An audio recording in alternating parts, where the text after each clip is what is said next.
Hello. Hi. Welcome to another You've Got a Thing, Milwaukee Theater Alliance, bringing Milwaukee's artists together to share with you the exciting events that we have going on. I want to welcome Jill Anna Ponasik from Milwaukee Opera Theater and our director and editor of their project that opens tonight, Friday, January 22nd, In the Cloud, A Story in 5 Songs, Miss Catie O'Donnell. Welcome. My name is Posy Knight. I am also a member of the Milwaukee Theater Alliance as a part of 53212 Presents. And I'm here to just sort of let you guys share with our audiences about your upcoming projects. Joanna, do you want to get started? Tell us about In the Cloud. I would be happy to tell you a little bit. It's such a joy to be here with you this morning, Posy and Catie. Yay. In the Cloud is part of our distance commissions. So we decided when we planned this season that it was really important to us at Milwaukee Opera Theater that we plan projects we wouldn't have to cancel. It's a crazy idea. But that meant way back in the late spring, early summer, that we planned things that we knew we could execute even under the strictest social distancing guidelines, which meant changing everything, just like all of us are doing. And the distance commissions occurred to us as an opportunity to keep some funding and work flowing toward area artists in what we assumed would be the darkest days of this COVID winter. And though the sun is shining brightly today, in many other ways, we're in the thick of this pandemic. So the first distance commission is issued in January for performances starting tonight. The composer is Matt Zembrowski, and the commission itself was to create a piece inspired by the idea of distance, interpreted however the creator wishes to interpret it, and designed to be rehearsed, performed, and shared online so that we could all be safe and that we didn't even have to have a COVID protocol because we're nowhere near each other ever. And next month, our commission is Sista Strings, the violin and cello duo that we've had the pleasure of working with in the past, but this is the first time that we've commissioned an original work from them. And they have chosen to make a music video with puppets. So that will puppets. Everything's better with puppets. I know. So that will be coming up in February. And in order to try our best, it's an experiment, but we are trying to create a sense of community and togetherness, even though we're sharing these digitally. So instead of streaming them, as we have done with other work this season, we're hosting online soirees. So a soiree, being a fancy party in a private home, is now one that occurs on Zoom in your own private home. And we have audiences of just 18 people. And one of the things that we were hoping to recreate, one of the things that I miss the most about live theater performances is the happenstance of not knowing who you might run into at a given performance. Like I go see Winterreise at 53212 and there are 8 friends there and we didn't plan to meet there, but we just happened to get tickets to the same performance. And none of us have had that experience for 10 months. And we thought, well, let's just see if there's a digital way to kind of create the likelihood of running into someone. And is it possible that we could foster communication like you might have in a lobby or in a bar after a show, like in this little Zoom experience? And then to counter the streaming and Zooming fatigue that we all feel because we're spending so much time relating very intimately to our computers right now, we've kept it very short. So it's an almost miniature scale that we're working on. The musical that Matt wrote is less than 18 minutes long. He packed a lot of story into that timeline. And then the rest of our evening is introductions, stories, questions, and sharing. Nice, cool. Catie, tell me about your role as the director. Were you distant for the process of directing and editing all of this? Tell me how In the Cloud, how was that for you? What was your role in the collaboration? Yeah, it was very different from what it would be in a traditional theater rehearsal setting, of course. Because we wanted to keep everything safe and online entirely, that's how we filmed. So we actually filmed this entire thing via Zoom. So we were using all of the actors, and we didn't, because this is a small, like Jill Anna said, almost a miniaturized thing, we didn't bring in like fancy cameras or green screens or anything. We literally used our actors' laptops and their cell phones to record every single piece of this musical. So what you're seeing, actually, the way that I approached this as a director was I was thinking much more like a film director than a stage director. Even though I'm more traditionally a stage director, I'm interested in film and I've studied film quite a bit. And so that's how my lens was, well, if we're filming this, let's make it look more like a film instead of a live theater production that's trying to be live but isn't because it's on film. I said, well, let's embrace it. So we set up different camera angles, different perspectives to tell different parts of the story, different devices to tell different parts of the story. And that's how we filmed every single piece of this. And then I took all of that footage that we gathered over the couple of days of Zoom. I mean, we did the bulk of our recording in one day. Wow. We spent 12 hours recording. We had like one reshoot day that we had to spend a few more hours.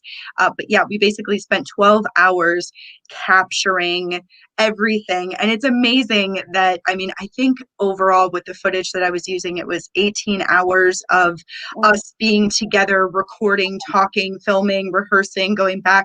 And those 18 hours have been boiled down to a tight 16 and a half minutes of presentation, film, musical theater that you're going to be able to see with the presentations that we're doing over this weekend and next weekend. So I've gone to the website, MilwaukeeOperaTheater.org, and I purchased my ticket. My question is for those of us who maybe, again, we struggle with these Zoom performances, like how do you think audiences can sort of like maximize their experience? Like what are some tips for Zoom audiences that will help them get over this barrier that we find with our screens? Like what are some tips for people? Yeah, that's a great question. Oh, go ahead, Catie. Catie's got the most experience out of all of us. Well, I was going to say, because I'm also an educator, full-time educator. I work for Cristo Rey Jesuit High School in Milwaukee. And so I'm spending lots and lots of time on Zoom trying to present those kids engaged. Right, getting engaging. So, but the nice thing about this is that we don't want this experience to feel like work, but we do want it to feel social. And because it's a very small audience, right? You're not looking at a Zoom call with 58 other people. We have this small group that we're bringing together, and you can feel free. If you're not comfortable turning on your camera, you don't have to turn on your camera. That's okay. Or if you don't want to at the beginning, and then after, as the conversation is going, you feel like, yeah, I can turn this on. That's fine. You can speak into the camera. You can use the chat if you want to, or if you just want to sit. Yes, the chat is such a wonderful option for people who are like, I don't know if I feel comfortable like saying something on screen because what if I, am not right there with it, but I can type something in because I have this on my mind. So we have this extra medium that we can use. And Jill Anna and I, and Danny Brilo are going to be moderating and, helping the conversation. So it's an interactive experience. We want people to feel like they can talk and hang out and share in this experience together the way they would at a live theater performance. But if you also just sort of want to sit back and observe, you can do that too. There are no rules here in terms of the best way to interact. It's what you're comfortable doing and how you want to experience. I don't know if I covered everything, Jill Anna, if you want to. Yeah, Jill Anna, do you have any tips that you wanted to add? Beautiful. I thought that was just beautiful. I was thinking we will be sending instructions along with the Zoom link for the audience, including. Is it black tie, darling? Yes, and if you've never Zoomed before, video just in case, because one thing that's happened in the pandemic is that some of us have become experts at Zoom because we've had to do it 7 times a day for 10 months. Right. And there are other people like my dad who hasn't done it yet, who's going to give it a go tonight. Yes, Dad. Dad, we believe in you. We believe in you, first timers. It's not too late. Got a ticket. So we have to be able to accommodate all of that, right? There will be some people for whom this is so old hat and absolutely has become a natural habitat for them. And then for others, it'll be the first time that they're trying to like navigate watching a show on their phone, or that they might not know where the mute button is. So I think our plan is to keep it really informal, to invite questions, to reach out to everybody before the performance begins to see if they have any questions or need any help. And we're going to roll with it and see how we do. Let's have fun. Yeah, I did my own research early in the pandemic because we knew that we wanted to conduct an experiment like this. And so I bought a fair number of tickets to different readings and events and parties just to see what other organizations around the country are doing. How do they communicate instruction? So I have like my little list of best practices or things that I thought were really useful. So we used those in crafting our facts section and setting up the event. And even in, I think the settling on the audience size of 18 plus our cast and creative team is sort of the size of a classroom. And since I've been distance learning with my third grader, like I'm just used to being on a Google Meet call or a Zoom call with approximately 25 people every day and seeing, so I've had the experience of just watching the teacher navigate that and manage that. And I think that number emerged as a comfortable number for me because it's familiar. Well, whether you're in a live setting or in a Zoom setting, I believe fully in the power of having a plant. We always need a friend in the audience who laughs loudest and loosens up the crowd. We actually have a question today from one of our local artists, music artists, and probably a Milwaukee Opera Theater veteran, Zachary Dean had a question about sort of the evolution of this project. And I'm curious to know, how has this project sort of moved forward the Milwaukee Opera Theater aesthetic and style?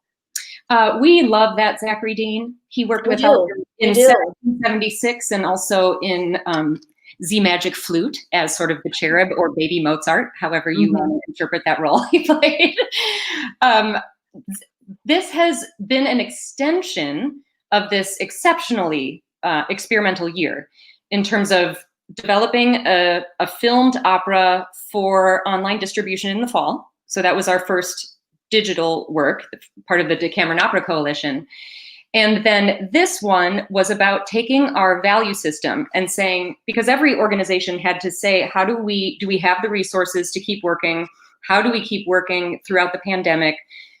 Is it better to save our resources and wait until the good times roll again? Or do we try the uphill climb to see if we can keep developing cultural products even in this environment? And so we took the uphill climb to say, we're going to go for it. We needed you to. We needed you to. Our community needed you to. Yeah. But what we do know is that we believe in area artists, that we believe in the creative process, and that we believe that if we lay the elements out on the table, a talented team will make something out of them. So hence, but working in miniature, because we knew that we were going to limit the audience size in this way. So it also meant working with the teams to articulate what the budget for their project would be and work with them to decide how they want to distribute it. So the teams had a great deal of input in terms of, I really want a cast that's this big. So that means that's where we're going to be investing. And we'll have to pull back in some other areas. Or I really, really want puppets. So we organize around those principles. One of the beautiful things that I am very pleased with in terms of how this is unfurling is that, warts and all, there is an undeniable immediacy to everything that's getting made, because it's being made right now by people experiencing similar conditions in the pandemic. So Matt wrote really articulately and cleverly for the commission. So he is telling a very simple story, but you learn their information is presented, a character is introduced, and then you question that information, right? So it's a very simple, like, dramaturgical arc in terms of the way we move through it. But the characters are all living through the pandemic and engaging via technology with each other. So there's a little bit of this, like, I laughed out loud when we did a dress rehearsal for our board of directors, and I realized that we have a character conducting a Zoom meeting inside the Zoom meeting that we're having, that we're using as the venue for sharing this piece of work, you know? So it like, so what Catie did in using Zoom was like, the stories are told through FaceTime phone calls or video calls or people engaging with each other on their computer, because the characters are also in the pandemic. And that is something that I think is it's really fun to be able to create something so quickly that it can like literally speak to us right now about now. You know? So yeah, there's definitely an immediacy about this project, and it is very much like exactly what everyone is dealing with and living with right now. So I think that there's going to be something for everyone to find some familiarity with in what they have dealt with over the last 10 months. I don't want to give away too much about that, but everyone will be able to find something in one of the characters that they're like, yep, that's me. That's me during this time. I've been there. I've done that. I felt that. And that's really beautiful. And I think that that's one of the really cool things about being able to work with writers and commission pieces like with what we did with this, is that we can be telling stories of right now. We can be creating pieces that are so familiar and so immediate and so important to exactly this moment that we are living in. And I think, just to like go back to Zach's question just a little bit, is that I think that it's also so cool that as artists, we respond to the world that we're living in, right? I mean, theater is a mirror to our world and our culture. And, you know, the theater shut down and we're not able to be together. At least we haven't been. And now some theaters are able to do a little bit. But overall, we're not able to do the thing that we have done so well for so long as theater makers. And yet we are standing in front of that face of adversity and saying, you know what, I'm going to take that adversity and I'm going to turn it into a show, and I'm going to create something based on that adversity and make something beautiful and create theater in the ways that we can figure out how to do it despite everything else that's going on in the world. If the computer wasn't invented to make art, then what is it for? You know, that's what it's you know, that is what we do. Absolutely. You bring, actually, this leads me to one of the questions I really wanted to ask you guys. And Catie and I were joking a little bit about that before the interview started, about how sometimes opera is like inaccessible. And so you've already brought up some good examples of how this piece is really relevant to everyone in the audience. There's something that we can all tap into. But I am curious, you know, like what is a way that we can introduce new audiences, get younger people interested in opera or in lyric theater, as I see you guys like to identify as lyric theater? You know, how can people, you know, what are some baby steps we can take to start getting more opera into our lives? That's a fabulous question, Posy. I love it. Because it's kind of a steep hill sometimes. It feels like classical music is a bit of a steep hill, but I know, like you said, puppets. I mean, you guys are a great way to get introduced to some opera, you know?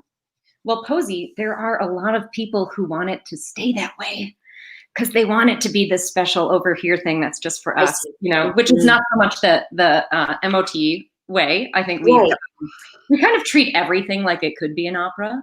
So the name of our company is Milwaukee Opera Theater, which I like to interpret as work. It's like the word opus in classical music. Like operare means to work. We work with the tools of music and theater to make stuff, digital and otherwise.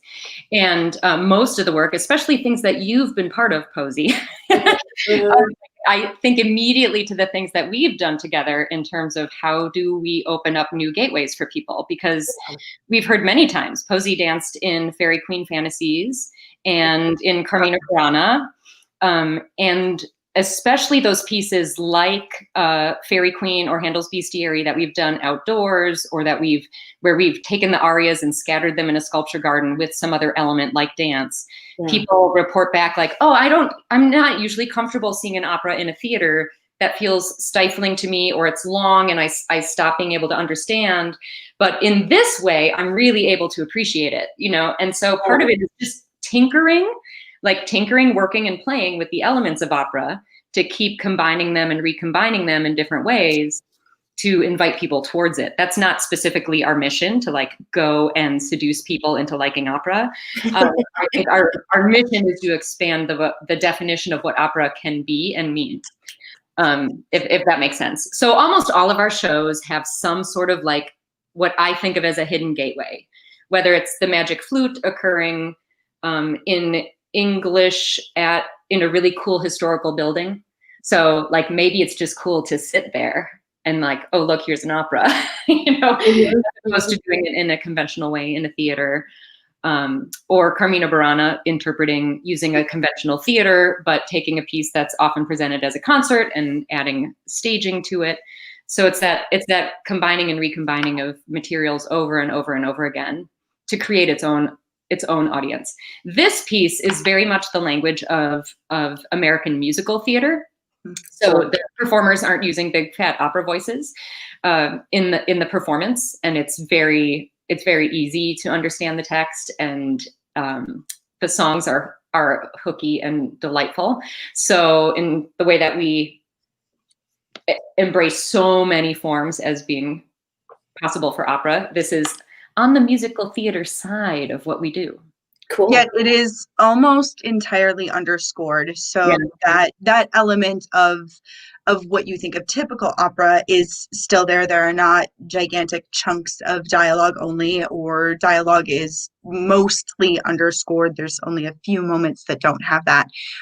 So it still lives in somewhat that world, even though there's spoken dialogue. Well, friends, it is almost time for us to go. I could just stay here and talk with you guys all day long. I'm so excited to be able to check out this performance. Again, you can get tickets at MilwaukeeOperaTheater.org. There are lots of performances to choose from. I just cannot encourage you enough to support the work of Milwaukee Opera Theater, and just want to say thank you so much to Jill Anna Ponasik and Catie O'Donnell, our guests today. Are there any additional things that we need to know about how to support your work and how to follow you guys? Wow. I mean, I want to throw. I'm like. People might want to support and love to you. How can we support you guys? Yeah, you can follow us on social media. You can take a chance on a performance. You can come sing at a voice lab. You can come listen at a voice lab. We hope that we'll be doing some singing outdoors in the flesh in the summer. So we're aiming for live performance in a socially distant, safe way. So come join us. Yeah, come guys, don't be held back. Support this amazing company. Milwaukee Opera Theater is one of Milwaukee's gems. And again, thank you so much to the Milwaukee Theater Alliance for having us. Thank you so much. Thanks, Posy. Absolutely. I believe Jamie Lynn Gray, the president of the Milwaukee Theater Opera, is going to come on and let you know about a few more of the local events that are happening. Hey, Jamie. Oh, you got to turn that mic on, girl. Oh man, I said, Posy, you have to stay here too. That's part of the deal. Okay. That's how things roll. But yeah, thank you both. That was a really great conversation. Thank you so much. Oh, thank you. It's a pleasure. Proud of you. And Mary tonight. Yeah. And Boca Lupo, whatever the opportunity is. Yeah. Good luck to y'all. Such great people in our community. Love big it.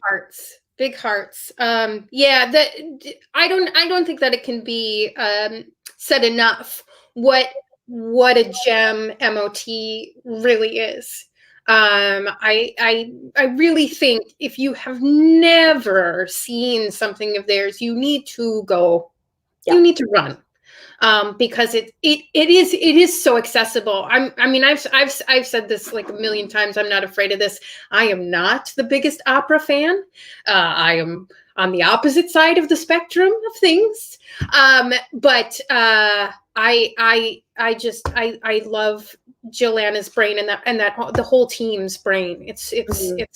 So I mean, and she's like a co-producer on this program too, so we should probably. Well, I was just gonna say she just has a great collaborative spirit. She has a great collaborative spirit. I mean, Milwaukee Opera Theater has worked with DanceWorks. They've worked with Quasimodo. They've worked, it's like she just is very, very open to sharing everyone's gifts and collaborating. And so we get down on that big time. And that's what we are all about here at the Milwaukee Theater Alliance, is the collabs, right? Right. We're stronger together. Absolutely.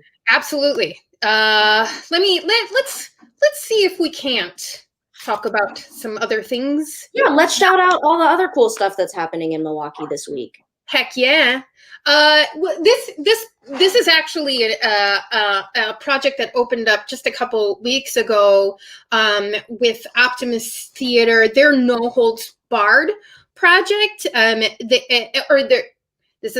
It's like a project inside a project. The Pericles project is inside No Holds Barred, is inside Optimist Theater. So they're doing this every other Wednesday until April 7th at 7:30 p.m. It's Shakespeare, Pericles. And it's like remixed, really cool casting, lots of different collaborators. I know our guest faculty, why not, hip hop artists from UWM Dance collaborated in on it. Yeah, lots of cool collaborators. Song, it's very cool. Yeah. So check that out. And is it free? It is free. It might be free. Like you can just go to the Optimist YouTube, No Hold Bars YouTube, and I think you can just watch it. I should have said you can go to noholdsbarred.org for more information on that. Then there's this other company called 53212 Presents that was our guest last week. This is our little baby. Hence why there's a Posy here hosting this week. That's how we roll around here. You want to talk about this event you've got going on? It's another free one. It's you can just Zoom on in. It's actually in panelist mode, so audience members won't be seen. But we have 27 artists who have responded to the prompt of what does civil rights mean to you. It's a collaborative workshop that people can partake in a couple times a year through Draw Right Here, our partner. And if you yourself dabble in the arts, what's that? I like the name Draw Right Here. I love it. It's again just that like immediacy of how can we make art accessible? How can we honor the artistic gifts of everyone in our community? And so if you like any of the arts, all of the arts, it's all here. So join us. That's tomorrow night at 7. Awesome sauce. You can go to 53212presents.org. Right there on your name. How handy is that? Girl, I was thinking ahead. I know, you're a thinker. I love that about you. I'm pulling them in. And then one last awesomest tidbit here. Pink Umbrella Theater, which is very close to my heart, is producing their first play written by local peoples here. This is going to open next week, Friday, but I wanted to mention it is because I have full confirmation that there will be a Katie Cummings here next week to talk about this project. And I think under terms and contracts and obligations, Jill Anna will be hosting that next week. Nice. She will have to make room for that in her calendar. This is Scavengers is an interactive play for the whole family designed for the 4 to 10-year-olds in your home. I've already got a ticket because my soon to be 19-year-old cough fits in that 4 to 10-year-old mental scope. For those who don't know, I do have a disabled person who has worked with Pink Umbrella. I love this company.